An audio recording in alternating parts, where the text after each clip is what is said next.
আমাকে ঠকানোর অপরাধে একদিন তুমি নিজেও ঠকে যাবে। আমাকে ভীষণ ভাবে ঠকানোর জন্য হলেও একদিন তুমি কারো কাছে ঠকে যাবে। এই যে আমি তোমাকে এত ভালোবাসি ভালোবাসি বলছি, অথচ তুমি আমাকে কোনো গুরুত্ব দিচ্ছ না। একদিন তুমিও ঠকে যাবে।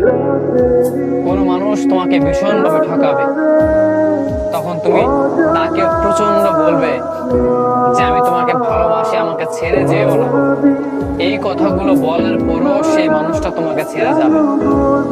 তুমি সেটা মিলিয়ে নিও, একদিন তোমার সাথে ঠিক সেমটাই ঘটবে যেটা আজকে আমার সাথে হচ্ছে। সময় কখনো এক থাকে না। আজকে তোমার সময় আছে, তুমি ইচ্ছে মতো আমাকে নিয়ে খেলছো, আমাকে নিয়ে অভিনয় করছো, আমাকে ঠকাচ্ছ। একটা সময়ের পর দেখতে পারবে কোন এক মানুষ তোমাকে নিয়ে খেলবে, তোমাকে নিয়ে অভিনয় করবে।